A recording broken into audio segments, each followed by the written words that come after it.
وآلہ وصحبہ وبارک وسلم صلاۃ وسلام علیک یا سیدی یا رسول اللہ۔ محبت سے درود پاک پڑھیے۔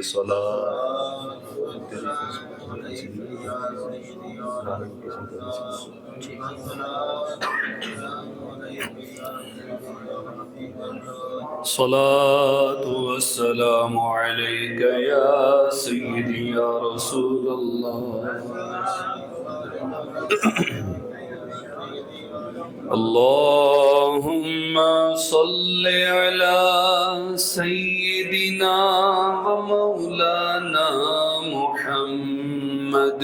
اللہم صل علی سیدنا و مولانا محمد وعلی سیدنا علی و سیدتنا فاطمہ و سیدتنا زینب و سیدنا حسن و سیدنا حسین وعلی آلہ و صحبہ وسلم۔ اللہم صل و مولانا محمد۔ جنت میں سیدہ کی کنیزیں جہاں رہے، جنت میں سیدہ کی کنیزیں جہاں رہے، یا رب میری دعا ہے، یا رب میری دعا ہے میری ماں وہاں رہے۔ اللہم صل علی سیدنا و مولانا محمد۔ جنت میں مصطفیٰ کے صحابہ جہاں رہے، جنت میں مصطفیٰ کے صحابہ جہاں رہے، یا رب میری دعا ہے، یا رب میری دعا ہے میرے بابا وہاں رہے۔ اللہم صل علی سیدنا و مولانا محمد وعلی سیدنا علی و سیدتنا فاطمہ و سیدتنا زینب و سیدنا حسن و سیدنا حسین وعلی آلہ و صحبہ وبارک وسلم۔ الصلاة والسلام علیک یا سیدی یا رسول اللہ وعلی صحابک یا سیدی یا حبیب اللہ۔ بلغ العلا بکمالہ کشف الدجا بجمالہ، حسنت جمیع خصالہ، صلو علیہ وآلہ، صلو علیہ وآلہ، صلو علیہ وآلہ، یا صاحب الجمال ویا سید البشر، من وجہک المنیر لقد نور القمر، لا يمكن الثناء كما كان حقه، بعد از خدا بزرگ توئی۔ قصہ مختصر لیکن رضا نے ختم سخن اس پہ کر دیا، خالق کا بندہ خلق کا آقا کہوں تجھے الصلاۃ والسلام علیک یا سیدی یا رسول اللہ وعلی آلک واصحابک یا سیدی یا حبیب اللہ۔ مکہ مکرمہ اور مدینہ طیبہ کے پرانے راستے پر ایک مقام آتا ہے جہاں پہ بہت سارے کنویں ہوتے تھے، اور سال کے اندر ایک بار مشرکین وہاں پہ جمع ہوتے تھے۔ تو کنویں کی بہت سے، ایک کنویں کا مالک، بعض نے کہا اس کا نام بدر تھا اور بعض نے کنویں کا نام بدر بتایا۔ تو اس جگہ کا نام جہاں پہ بہت سارے کنویں ہوتے تھے اور سال میں ایک بار ان کا کٹ ہوتا تھا مشرکین کا، تو اس کو میدان بدر کے نام سے پھر یاد کیا جانے لگا۔ یہ وہ میدان ہے، وہ علاقہ ہے جہاں پر اسلام اور کفر کی پہلی لڑائی پیش آئی۔ نبی پاک صلی اللہ علیہ وآلہ وسلم ہجرت کر کے مدینہ شریف تشریف لے گئے۔ مدینہ منورہ جب پہنچے تو اللہ کے حکم سے آپ کو یہ حکم ملا کہ ایک قافلہ یہاں سے گزر رہا ہے قریب سے، اس کا تعاقب کیا جائے، اس کے پیچھے جایا جائے۔ وہ قافلہ تھا ابو سفیان کی سربراہی میں۔ حضرت ابو سفیان اس وقت بھی مسلمان نہیں ہوئے تھے، اور وہ تجارت کا قافلہ تھا۔ پرانا راستہ مدینہ شریف سے جو آتا ہے اس سے آئیں گے تو سمندر سے کو 20-30 کلومیٹر سمندر بھی وہاں قریب پڑتا ہے بدر کے۔ تو حضرت سفیان جو اس وقت مسلمان نہیں ہوئے تھے، وہ تجارتی قافلہ ملک شام سے لے کے آ رہے تھے، مکے جا رہے تھے۔ قرآن پاک میں اللہ تعالیٰ نے ان کے 2 سفر ہمیں بتائے ہیں، رحلۃ الشتاء والصیف۔ مکے کے لوگ 2 سفر کرتے تھے تجارت کے، بزنس کے، پورا سال ان کا دار و مدار ان سفروں پر ہوتا تھا۔ ایک رحلۃ الشتاء، ایک شتاء کے اندر، سردا موسم سرما میں، والصیف، ایک صیف کے اندر، گرمی کے اندر۔ تو 2 سفر کرتے ہوتے تھے یہ مکے سے ملک شام اور ملک یمن کی طرف۔ تو وہاں پہ یہ جاتے تھے، اپنی چیزیں تجارت کرتے تھے، تو پھر جو کچھ لے کے آتے نفع تو ان کا گسر بسر ہوتا تھا مکے کے لوگوں کا۔ یہ تجارتی قافلہ تھا جو بڑا نفع لے کے وہاں سے واپس آ رہا تھا، اور مکے کا کوئی سردار ایسا نہیں ہوگا جس کا مال اس کے اندر نہ لگا ہو، سب کی اس کے اندر حصہ تھا۔ اب حضرت ابو سفیان لے کے واپس آ رہے ہیں تو نبی پاک علیہ السلام نے صحابہ سے فرمایا بھئی چلو اس کے پیچھے چلتے ہیں، تعاقب کرتے ہیں، ہو سکتا ہے اللہ ہمیں نفع عطا فرمائے۔ تو آپ صلی اللہ علیہ وسلم نے اعلان کیا، صحابہ جس حال میں تھے ویسے چل پڑے۔ فرمایا جو جیسے ہے سواری لے آئے، پیدل ہے پیدل آ جائے، تلوار ہے تو تلوار بھی لے آئے، خالی ہاتھ ہے تو خالی ہاتھ آ جائے، زرہ نہیں بھی پہنی تو آ جائے۔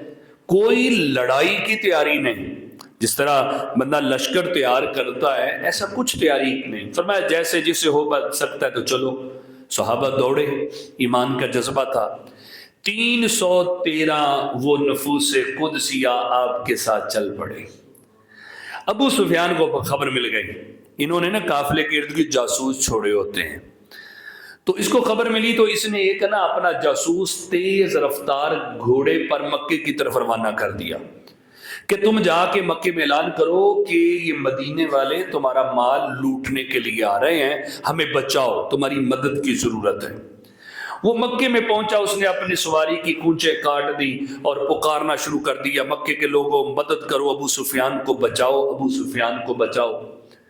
اب انہوں نے دیکھا کہ ہم نے تو ان کو مکے سے نکالا، مجبور کیا نکلنے پہ، یہ مدینے چلے گئے، مدینے جا کے بھی یہ باز نہیں آ رہے اور ہمیں ان سے ڈر ہے۔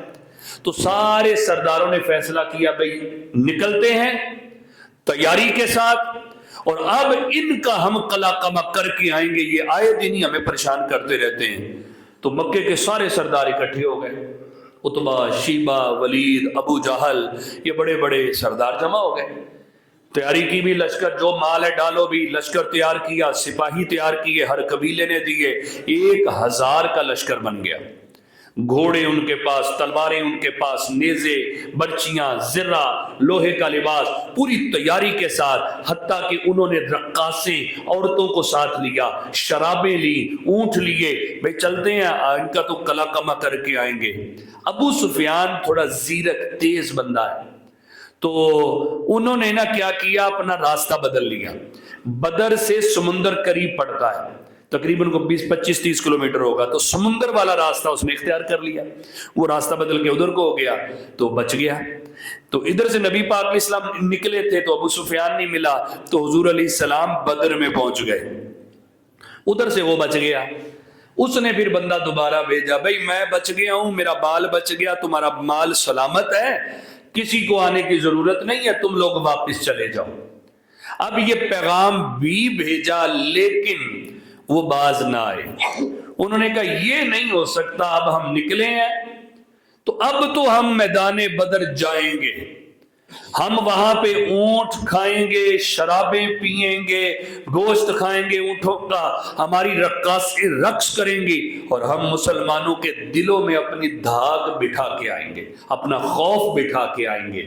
تو یہ تکبر کے مارے ابو جہل بھی، بڑے بڑے سردار، کیا ان کو پتا تھا ان کی موت ان کو بلا رہی ہے؟ یہ بڑے بڑے سورمے جو تھے، بڑے بڑے سردار، تو موقع بھی ملا کہ واپس چلے جاؤ، لیکن جس کا جو وقت لکھا ہوتا ہے اس نے پہنچنا ہے، جو ذلت لکھی ہوتی ہے وہ ان کے گلے ڈلنی تھی۔ اب ابو ذی وقار یہ بھی پہنچ گئے بدر کے میدان میں۔ نبی پاک علیہ السلام کو خبر ہوئی بھی لشکر آ گیا، آپ نے پہلے پڑاؤ ڈالا ہوا تھا، خیمہ لگا ہوا تھا نبی پاک علیہ السلام کا، رات ہوئی۔ اب آپ کو فکر لاحق ہو گئی کہ یہ تو بہت زیادہ تعداد لگ رہی ہے، ہم تو لڑنے کی تیاری میں بھی نہیں ہیں، پیدل آئے ہیں، خالی ہاتھ ہیں۔ تو بہرحال آپ نے اپنے بندے بھیجے، جاسوس جو ہوتے ہیں، فرمایا خبر لو تعداد ان کی کتنی ہے۔ تو خبر لینے والے گئے، انہوں نے آ کے بتایا کہ یہ 1000 سے کم نہیں ہے، 1000 کے قریب ہے۔ اب رات کا ٹائم، دشمن سامنے میدان میں اتر چکا ہے، صحابہ پریشان حضور علیہ السلام کے والے سے، بھائی کہ رات کو یہ حملہ نہ کر دیں اور ہمارے پیارے آقا علیہ السلام کو کوئی نقصان نہ پہنچے، خیمہ لگا ہوا ہے۔ اب سوچ رہے ہیں کون پہرا دے گا جو نبی پاک کے خیمے پہ کھڑا ہوگا۔ مولا علی فرماتے ہیں ہم تمام صحابہ میں سب سے بہادر صدیق اکبر ہے، مولا علی فرماتے ہیں، حالانکہ خود شیر ہیں۔ تو پوچھا وہ کیسے؟ آپ خدا کے شیر ہیں۔ فرمایا ہمارے میں شیر ہوں لیکن ہم میں بہادر ابو بکر ہیں۔ پوچھا وہ کیسے؟ کہا بدر کی رات 1000 کا لشکر سامنے آ گیا، ہم فیصلہ کر رہے تھے کہ کون حضور کے خیمے پہ کھڑا ہو کے پہرا دے گا، ہم نے دیکھا صدیق اکبر تلوار لے کے پہلے کھڑے ہو جاتے ہیں، اتنے بہادر ہیں ہمارے اندر۔ اب حضرت ابو بکر صدیق کھڑے ہو کے پہرا دینے کے لیے فرمانے لگے میں پہرا دوں گا، آپ لوگ اپنے اپنی ڈیوٹیاں سر انجام دو۔ نبی پاک علیہ السلام کو فکر لاحق ہوئی، رمضان کا مہینہ تھا، 16 رمضان آ گئی، رات کا ٹائم، حضور علیہ السلام بے چین ہیں۔ صدیق اکبر فرماتے ہیں کہ نبی پاک علیہ السلام اللہ کی بارگاہ میں دعا کرتے ہیں، دیکھیے کوئی بھی کام ہو ہمیں سنت نبوی صلی اللہ علیہ وسلم دیکھنی چاہیے، کوئی اہم کام ہو، کوئی مشکل آ جائے، اللہ سے دعا مانگ کے کیا کریں، دعا مانگ کے چلا کریں، دعا مانگ کے اس کا آغاز کیا کریں۔ دعا مومن کا ہتھیار ہے، دعا تقدیر کو پلٹ دیتی ہے۔ معذرت کے ساتھ ہم نے دعا کو سب سے آخر میں رکھا ہوا ہے، پہلے اپنے اسباب دیکھتے ہیں، پہلے اپنا زور لگاتے ہیں، بھئی یہ یوں ہو جائے یوں ہو جائے، تو جب سارے ہمارے زور لگ جاتے ہیں پھر آ کے سر سجدے میں رکھ کے گرتے ہیں، پھر روتے ہیں، پھر دعا کی طرف آتے ہیں۔ تو یاد رکھیے گا دعا مومن کا ہتھیار ہے، طاقت بعد میں اپنی آزمانا، پہلے دعا کو استعمال کیا کرو، اس ہتھیار کو استعمال کر۔ دیکھو 313 مجاہد بھی ساتھ ہیں، نبی پاک علیہ السلام نے کیا کیا؟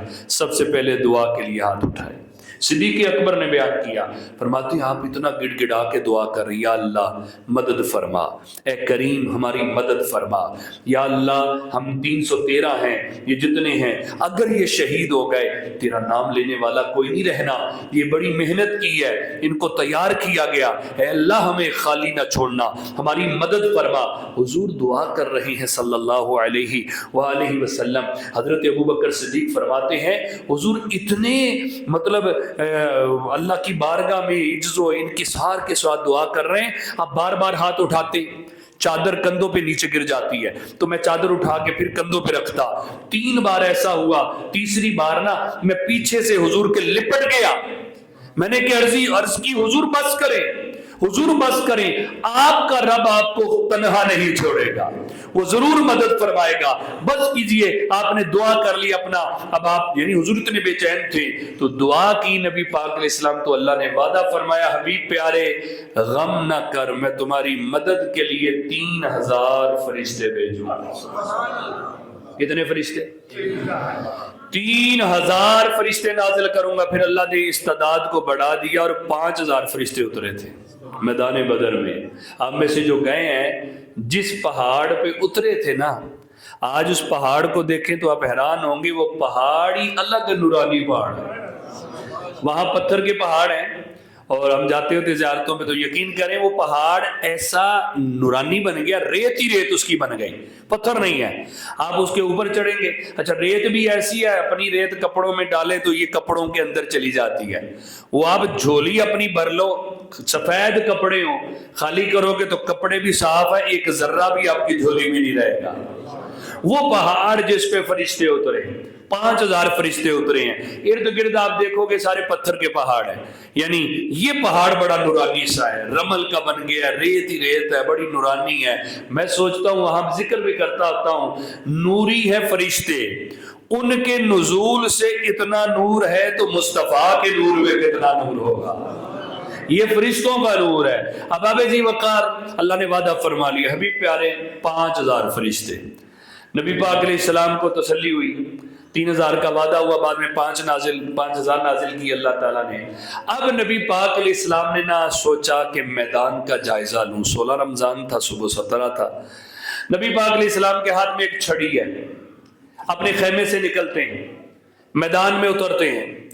آج آپ وہاں پہ جو گئے ہیں یا جائیں، وہاں جہاں نبی پاک علیہ السلام کا خیمہ تھا نا، وہاں پہ ایک مسجد بنی ہوئی ہے وائٹ رنگ کی، بڑی خوبصورت مسجد، اس مسجد کا نام بھی مسجد عریش، عین کے ساتھ، مسجد عریش بول دو، جانا ہے انشاءاللہ، مسجد عریش ہے، عریش خیمے کو کہتے ہیں، وہ بڑی سہانی بڑی پیاری مسجد، اس میں نفل پڑھے، یقین کرے اتنی روحانیت ملتی ہے، کیوں نہ میرے مصطفیٰ کے قدم لگے۔ تو وہ مسجد اس کے محراب والی سائیڈ پہ میدان ہے، سارا محراب والی سائیڈ پہ۔ تو نبی پاک علیہ السلام صحابہ فرماتے ہیں کہ کھجور کی ٹہنی لی، حضور میدان میں اتر گئے صلی اللہ علیہ وآلہ وسلم۔ ہم نے دیکھا حضور علیہ السلام نشان لگا رہے ہیں، میدان میں ایک نشان لگایا، دوسری جگہ ایک نشان لگایا، تو آپ نہ کافروں کے نام لے رہے ہیں، نشان لگا کے فرما رہے ہیں یہاں پہ ابو جہل گر کے مرے گا، کل ابو جہل مرے گا، پھر آگے جا کے نشان لگایا یہاں پہ عتبہ مرے گا، مثال دے رہا ہوں، آگے نشان لگا شیبہ یہاں گر کے مرے گا، پھر آگے جا کے نشان لگایا اور فلانا کافر ایتھے ڈگ کے مرنا کل۔ اچھا کل، ابھی کل کی بات آج ہی نبی بتا رہے ہیں۔ اب بابے جی وقار شان دیکھو، عظمت دیکھو، علم دیکھو، ان مولویوں کا گریبان پکڑو جو کہتے نبی غیب نہیں بتاتے، یہ غیب نہیں تو اور کیا ہے؟ ابھی کل کس کو موت آنی، کس نے مرنا ہے، یہ تو اللہ ہی جانتا ہے کہ مرنا کس نے، کیا فیصلہ ہونا ہے، مصطفیٰ پہلے بتا رہے ہیں۔ تیری عطا سے خدایا حضور جانتے ہیں، جو ہو چکا ہے جو ہوگا حضور جانتے ہیں۔ یاد رکھیے گا قرآن میں بھی یہ بات واضح موجود ہے، کوئی جان یہ نہیں جانتی کہ کہاں مرے گی، مجھے نہیں پتا میری موت کہاں آئے گی، آپ کو نہیں پتا آپ کی موت کہاں آئے گی۔ دعا ضرور مانگتے ہیں اللہ ایمان پہ لانا اور مدینے میں لانا، دعا ضرور مانگتے ہیں، پتہ نہیں ہے۔ اباب جی وقار قرآن کا فیصلہ بالکل صحیح ہے، کوئی نہیں جانتا، کون کہاں مرے گا، لیکن یہ بھی قرآن نے بتایا جسے اللہ بتا دیں تو مصطفیٰ بھی یہ جانتے ہیں کون کہاں مرے گا۔ میرے نبی پاک صلی اللہ علیہ وسلم بتا رہے ہیں کل فلاں کافر یہاں مرے گا، فلاں کافر یہاں مرے گا، تو آپ نشان لگا رہے ہیں، ان کا نام صحابہ خاموش۔ کیوں؟ نبی کا عمل ہے، اس پہ بولا نہیں جا سکتا، اعتراض نہیں کیا جا سکتا، نبی تو نبی ہوتے ہیں۔ میں یہی بات وہ اگلی بات ذکر کر کے اس بات کو پہلے کلیئر کروں۔ صحابہ فرماتے ہیں اگلا دن آیا، لڑائی ہوئی، اللہ نے فتح عطا کر دی، 70 کافر جو تھے وہ مارے گئے، قیدی بن گئے اور پکڑے گئے، باقی بھاگ گئے۔ تو فرماتے ہیں ہمیں رات والی بات یاد آئی کہ رات نبی پاک علیہ السلام نشان لگا رہے تھے، تو جلدی سے ہم میدان میں آئے اور آ کے وہ نشان جہاں لگے تھے، رات جو نام لیا تھا وہ ہم نے یاد رکھا، اس نشان پہ پہنچے۔ اب صحابہ فرماتے ہیں رب کعبہ کی قسم، آمینہ کے لال نے رات جس جگہ نشان لگا کے جس بے ایمان کا نام لیا تھا وہیں پہ گرا پڑا ہوا مرا ہوا تھا، وہیں پہ اس کی لاش پڑی تھی۔ وہ بات سچی ثابت ہوئی کہ نبی نے جس کا نام لے کے بتایا کہ فلاں یہاں مرے گا وہ وہیں پہ مرا۔ یہ غیب کی خبر ہوتی ہے جو اللہ کے نبی دیتے۔ نبی کا لغوی معنی نون با یا، یہ جو نبی یون لفظ ہے، اس کا لغوی معنی اگر آپ بھی ڈکشنری میں دیکھیں، گوگل پہ سرچ کریں، اس کا معنی یہ ہوتا ہے جو غیب کی خبر دے اسے نبی کہا جاتا ہے۔ کون سی خبر دے؟ غیب کی خبر دینے والا کیا ہوتا ہے بولیے؟ نبی ہوتا ہے۔ جو غیب ہی نہ جانے وہ نبی کہے گا، یہ تو اسم بمسمى ہی نہیں ہوگا، یعنی نام ہو اس کے اندر وہ معنی نہ پایا جائے، تو نبی کا معنی یہ ہے کہ وہ غیب کی خبر دیتا ہے۔ اس لیے میرے نبی پاک صلی اللہ علیہ وآلہ وسلم نے ایک نہیں کئی مقامات پہ ایسے ہیں جہاں غیب کی خبریں عطا فرمائی ہیں، اور اللہ نے آپ کو غیب کا علم دیا ہے۔ یہ جیلم کے کوٹھے میں بیٹھ کے وہ ایک عجیب سی صورت والا کہتا ہے جی اے سنیاں نو کہو اے قرآن دی آیت پڑھ کے اپنی مسجد سے ترجمہ کر دیں۔ یہ پڑھ ہی نہیں سکتے قرآن دی آیتاں۔ نبی پاک علیہ السلام کے بارے میں وہ آیت ہے، کون سی آیت؟ نبی پاک صلی اللہ علیہ وسلم کے پاس کافر آتے تھے اور کہتے تھے اسانو فلانی شے دے دو، ہمیں فلان چیز دے دو، ہمیں فلان دے دو۔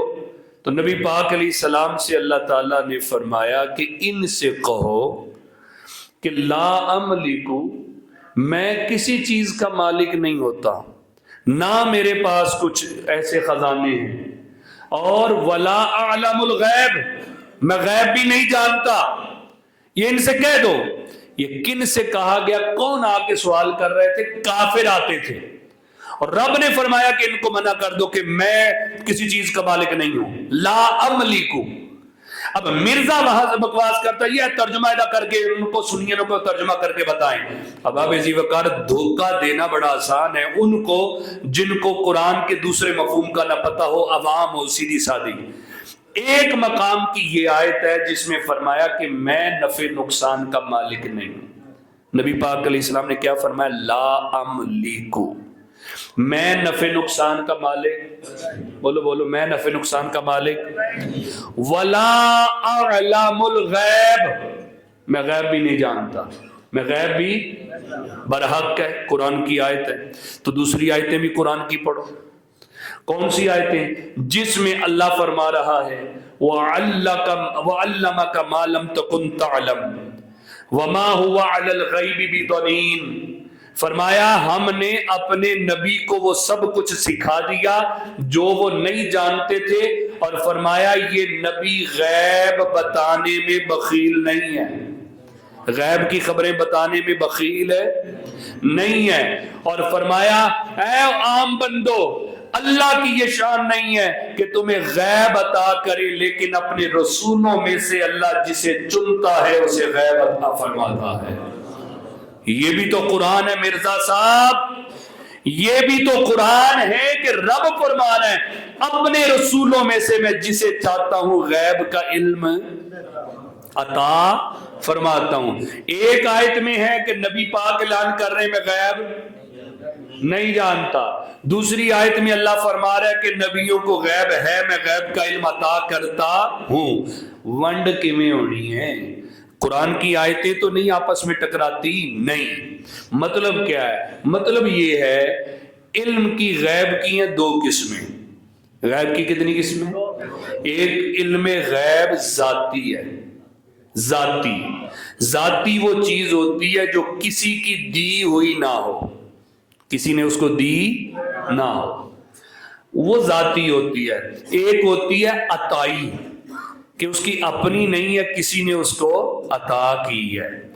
علم دو طرح کا ہے, ایک علم ذاتی ہے اور دوسرا علم بولیں عطائی ہے. مسئلہ یہ سمجھ جائیں, یہ چھوٹے چھوٹے کلپ موبائلوں میں آ جاتے, یقین کریں وہ تو ہے ہی ایسا گستاخ, اپنے باپ کا ہی نہیں ہے جو اتنی بڑی باتیں نبی کے بارے میں کہہ جاتا ہے, نعوذ باللہ. لیکن ہمیں نہ وسوسے میں آنا چاہیے.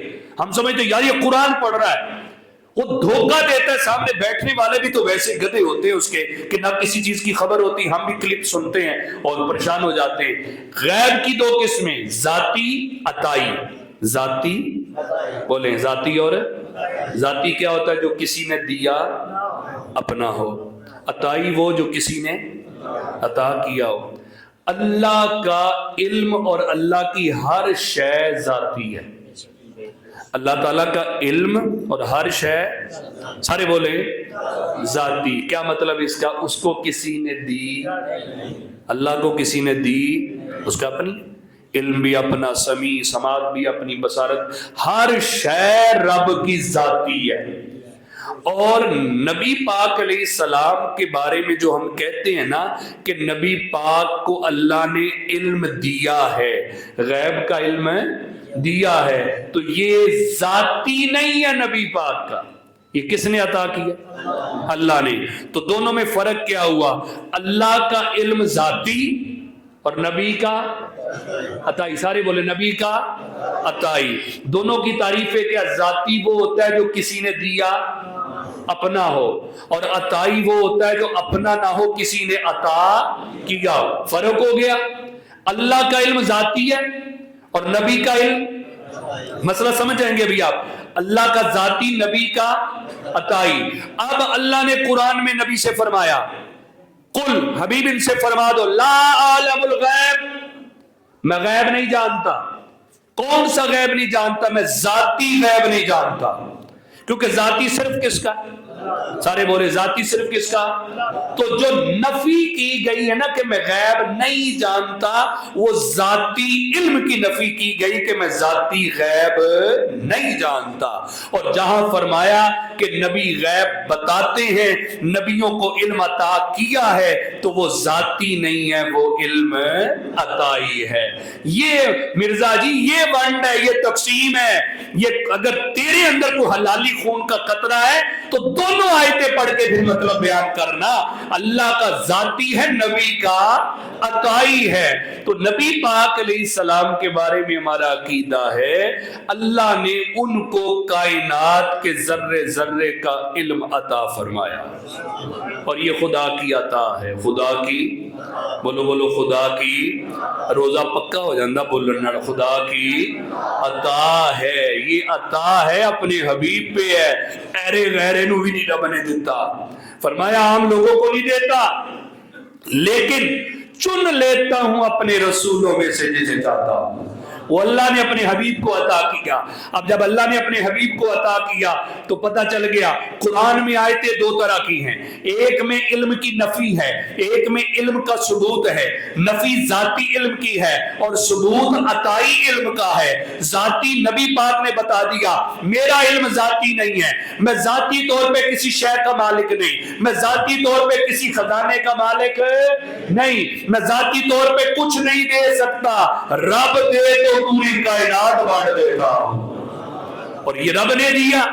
خود میرے مصطفیٰ نے فرمایا یہ جو نفی کرائی گئی یہ ذاتی کی کرائی گئی ہے کہ نبی پاک نے اعلان کیا ذاتی طور پہ نہ میرے پاس کچھ ہے نہ میرا علم ہے. عطائی ہو تو میرے مصطفیٰ نے بخاری میں فرمایا لوگوں زمین کے اندر جتنے خزانے ہیں, آسمان کے اندر جتنے خزانے ہیں, ان کی چابیاں اللہ نے مجھے مصطفیٰ کو عطا فرمائی. تو یہاں پہ عطا کا ذکر ہے تو نفی ذاتی کی ہے، عطائی کی نفی نہیں ہے. یہ دھوکہ دیتا ہے مرزا حباب جی وقار. اب اہل سنت کا یہ نظریہ ہے کہ اللہ کے نبی رب کی عطا سے غیب کی خبریں دیتے ہیں، غیب کی خبریں دیتے ہیں. تو نبی پاک صلی اللہ علیہ وسلم نے رات نشان لگائے. قرآن کہتا ہے کہ کوئی جان یہ نہیں جانتی کہاں مرے گی، میرے مصطفیٰ بتا رہے فلانا کافر کل ادھر مرے گا. اب آپ کی بات صحابہ فرماتے ایک انچ بھی نہ ادھر نہ ادھر، جدھر نشان تھا ایمان وہی پہ پڑا ہوا تھا. یہ نبی کی خبر ہے، یہ غیب کی خبر ہے جو رسول خدا نے 16 رمضان کو ایک رات پہلے آپ نے عطا فرمائی کہ فلانا کافر ادھر مرے گا. دوسری بات اس کے ساتھ ہی غزوہ بدر کی میں آگے نہ جاؤں.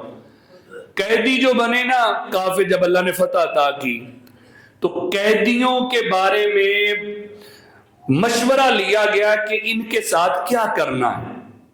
حضرت فاروق اعظم سے مشورہ مانگا. حضرت عمر بڑے جلال والے ہیں، کہنے لگے یا رسول اللہ صلی اللہ علیہ وسلم میرا مشورہ اگر آپ قبول کریں، میرا رشتہ دار میرے حوالے کریں. یہ جو بدر کی لڑائی تھی نا، ادھر ماموں ہے ادھر بھانجا ہے، ادھر باپ ہے ادھر بیٹا ہے، ایسے لڑائی ہوئی ہے. دیکھیں اس میں ایمان دیکھیں، خونی رشتے نہیں دیکھے، مصطفیٰ کا رشتہ دیکھا ہے جس کو ہم بھول گئے. آج خدا کی قسم آج ہم رسول اللہ کی نسبت کو پسے پشت ڈال دیتے ہیں. خدا کی قسم خونی رشتے صرف دنیا تک ہیں، قبر کے اندر حشر کے اندر بھی اگر رشتہ کام آنا ہے میرے مصطفیٰ کی نسبت کا کام آنا ہے. ہم اس کو آج برادریوں کے پیچھے ڈال کے مصطفیٰ کی نسبت کی کمی کو اس کو نیچا بھی کر دیتے ہیں. اب صحابہ صدیق اکبر ادھر سے ہیں، بیٹا کافروں کی طرف سے لڑ رہا ہے بدر کا میدان. اب حضرت عمر رضی اللہ تعالیٰ عنہ نے مشورہ دیا آقا صلی اللہ علیہ وآلہ وسلم میرا مشورہ یہ ہے میرا رشتہ دار میرے حوالے کریں، علی کا رشتہ دار علی کے حوالے کریں، عثمان کا رشتہ دار ان کے حوالے کریں. آقا اپنے ہاتھوں سے ہم ان کی گردن اٹھائیں گے. یہ قیدی تھے. میرے نبی پاک علیہ السلام نے حضرت ابو بکر صدیق سے مشورہ مانگا. حضرت ابو بکر صدیق مشورہ دینے لگے آقا میرا مشورہ یہ ہے ان کو قتل نہ کریں، ان سے فدیہ لیں. یہ مال منگوائیں اپنے مکے سے، گھروں سے مال دیں، جان چھڑا لیں. قیدی ایسے چھوڑے جاتے تھے تو فدیہ منگوائے. اور ان میں جو فدیہ نہیں دے سکتے وہ لکھنا پڑھنا جانتے تو ہمارے جو بچے ہیں، ہمارے جو افراد ہیں ان کو لکھنا پڑھنا سکھائیں، ان کو بھی چھوڑ دیا جائے گا. تو نبی پاک صلی اللہ علیہ وسلم نے یہ مشورہ پسند فرمایا. اعلان ہو گیا بھائی بے ایمانو جو قیدی بنے ہوئے ہیں لاؤ مال، جان چھڑاؤ. تو لوگ مال منگوانے لگے. انہی قیدیوں میں میرے نبی پاک علیہ السلام کے چچا حضرت عباس بھی تھے، وہ کافروں کی طرف سے آئے تھے. جب حضرت عباس کی باری آئی نہ پوچھا، کہا کہ آپ بھی مال پیش کریں. کہنے لگے میرے پاس تو کچھ بھی نہیں. نبی پاک علیہ السلام نے فرمایا میرے چچا کو میرے سامنے لاؤ. ایمان والو ذرا یہاں دیکھنا کہ جو ابھی بھی مطلب یہ ہے بھی روایتیں سیاہ سدہ کے اندر، پھر بھی مولوی کو جو گٹی دی گئی ہے نا، انکار علم مصطفیٰ گٹی میں تیری ہے پڑا. جس کو گٹی بچپن میں یہ دی گئی نا کہ تُونے نبی کے علم کا انکار کرنا ہے، پوری بخاری بھی پڑھ دو کبھی وہ مانے گا نہیں. اب یہ واقعہ سنیں. نبی پاک علیہ السلام نے فرمایا میرے چچا کو میرے سامنے بلاؤ. حضرت عباس سامنے آئے. حضور کس میدان میں؟ میدان بدر میں. کہاں پہ؟ میدان بدر میں. 200-250 کلومیٹر اللہ مکہ تو دور ہے. میدان بدر میں چچا سامنے آئے. فرمایا چچا کچھ نہیں ہے پاس؟ کہتے نہیں کچھ نہیں ہے. فرمایا چچا سیرتے ہوتے چکو ذرا، کچھ نہیں ہے پاس. کہنے لگے کچھ نہیں ہے. فرمایا چچا پھر اچھا. جب ایک دو بار پوچھا نا تو اب راز کھول ہی دیا. فرمایا چچا جب مکے سے چلے تھے میری چچی ام الفضل، ان کو آپ نے سونے کے کنگن پکڑائے کڑے اور آپ نے کہا تھا ام الفضل اگر میں واپس آ گیا تو یہ کنگن مجھے ہی دینے ہیں، اور اگر واپس نہ آیا تو یہ فلاں کو دے دینا. چاچا سونے دے کڑے کتھے جانے جڑے چاچی نو دے کے آئے ہو. یعنی میں پنجابی کے انداز میں کہوں چاچا وہ سونے دے کڑے. تو حضرت عباس نے جب یہ سنا نا، حضرت عباس فرماتے ہیں میرے ایمان لانے کا ایک سبب یہ بنا، میں نے سوچا جو بات میں نے تیسرے بندے کو نہیں بتائی، اپنی بیوی سے کہی میں نے، کسی کو نہیں بتائی، تو بدر میں بیٹھ کے جو میرے گھر کی خبر دے سکتا ہے یقیناً اللہ کا سچا نبی ہے. اب مجھے بتاؤ یہ غیب نہیں تو اور کیا؟ غیب اور کس بلا کا نام ہے یار؟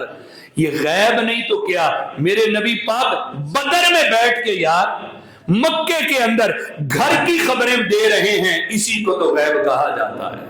لا عالم الغیب کا مطلب ذاتی طور پہ حضور نہیں جانتے، رب کی عطا سے ذرے ذرے کا علم رکھتے ہیں. اچھا یہ تو دنیا کی بات ہو گئی. ایک خاتون آئی آپ کے پاس، بخاری کے اندر یہ حدیث ہے، حضور یہ بتائیے میرا بیٹا شہید ہو گیا ہے، وہ کہاں ہے؟ اگر تو جنت میں ہے تو میں صبر کر لیتی ہوں، اور اگر جنت میں نہیں ہے تو میں رو لیتی ہوں. اب حضور کے پاس وہ خاتون آئی ہے، بخاری کی حدیث ہے. اب جنت ہے کہاں؟ جنت اوپر ہے. کہاں بولیے؟ اوپر ہے جنت. یہ ساتوں آسمان کراس کریں، جنت اوپر اللہ نے بنائی ہے. اب جنت اوپر ہے، اب اوپر نظر ہم اٹھائیں، چھت تے ساڈی نظر ہو گئی، باہر کھڑے ہو کے نیلے بدل نظر آ جائیں گے، یہ ہماری نظر ہے. نبی پاک صلی اللہ علیہ وسلم کی نظر بھی دیکھیں، علم بھی دیکھیں. عورت نے پوچھا میرا بیٹا شہید ہو گیا کہاں ہے؟ میرے کریم آقا علیہ السلام نے یہ نہیں فرمایا بہ جا جبریل آئے گا میں پوچھاں گا او مینوں دسے گا تے میں تینوں دس داں گا. مولوی بھی گلاں کردے نا، اور انتظار کردے ہوندے سی جبریل دا، تے جبریل آ کے کان چ دسدے سی تے حضور دس دیندے سی. اور میں کہ پاویں جبریل دے دسن نہ دسن، تینوں تے نہ جبریل دسدا، مصطفیٰ کو بتاتے ہیں. یہاں کوئی ایسے الفاظ نہیں ہیں کہ کریم آقا علیہ السلام نے فرمایا بیٹھ جا جبریل آئے گا میں پوچھوں گا. آپ نے نگاہ اوپر اٹھائی، فرمایا جنت کی بات کرتی ہے، جنتیں تو اللہ نے کئی بنائی ہیں، اور اگر مجھ سے پوچھتی ہے تو تیرا بیٹا سب سے اونچی جنت کی سیر کر رہا ہے. اندازہ کریں اب آپ جو مدینے میں بیٹھ کر جنت کی خبریں دے سکتا ہے یقیناً اللہ کا سچا نبی ہے. یہ غیب ہے جو میرے نبی نے بتایا. تو یہ عقیدہ مسلمہ ہے. کسی مولوی، کسی پلمبر، کسی مستری، کسی انجینئر کی گفتگو میں اپنے ایمان کو متذبذب نہ کرے.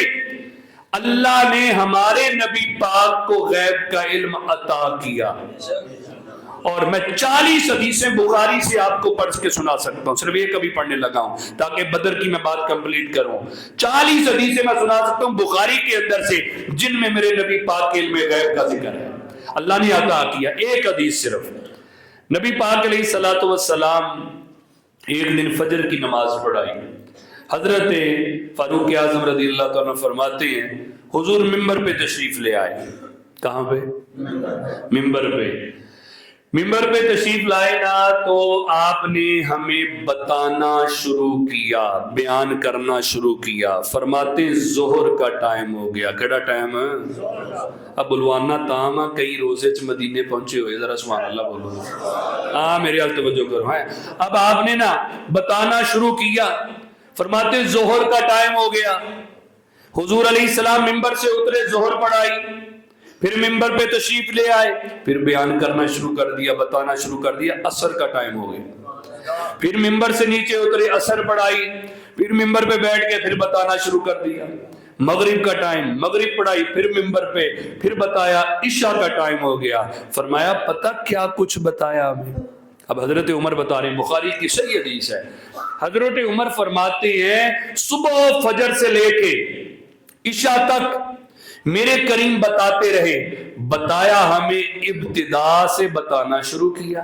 جب اللہ نے سب سے پہلی چیز بنائی وہاں سے بتاتے بتاتے جو بن چکا سب بتایا، جو بن رہا ہے وہ بتایا، جو قیامت تک ہوگا وہ بتایا، جو قیامت کے بعد ہوگا وہ بھی بتایا، حتیٰ کہ جہنمی جہنم میں چلے گئے، جنتی جنت میں چلے گئے، نبی نے سب کچھ بتا دیا، سب کچھ بتا دیا۔ اگلے لفظ سنے، فرمایا جس نے یاد رکھا اس نے یاد رکھا، جس نے بھلا دیا اس نے بھلا دیا۔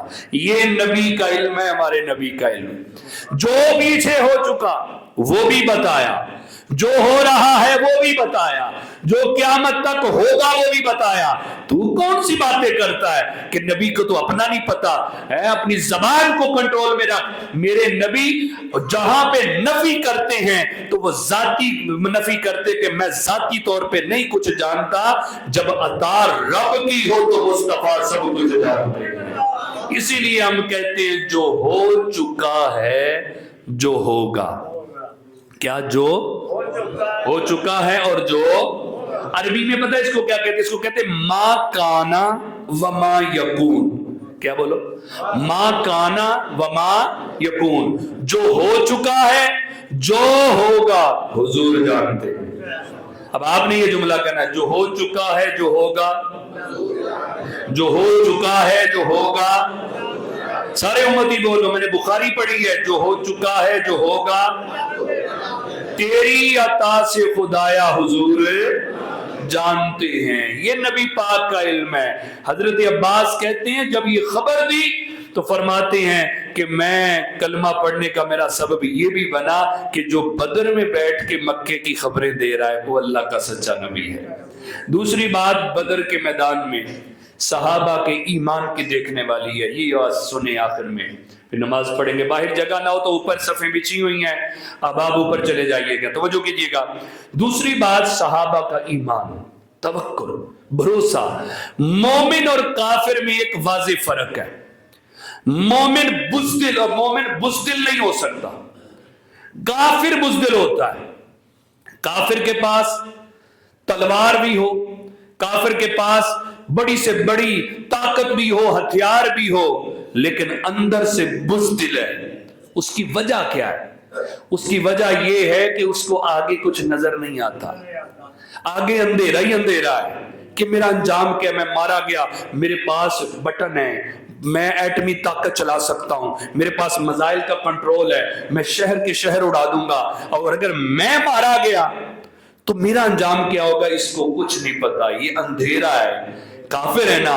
تو جتنی بھی طاقت اس کے پاس ہو، ہتھیار ہو، لیکن بزدل ہوتا ہے یہ۔ مومن جو ہے خالی ہاتھ بھی ہو، خالی ہاتھ بھی، لیکن اندر یقین کرے اس کو جنت کے وہ نظارے نظر آ رہے ہوتے ہیں، یہ جلدی سے بھاگتا ہے کافر کی طرف۔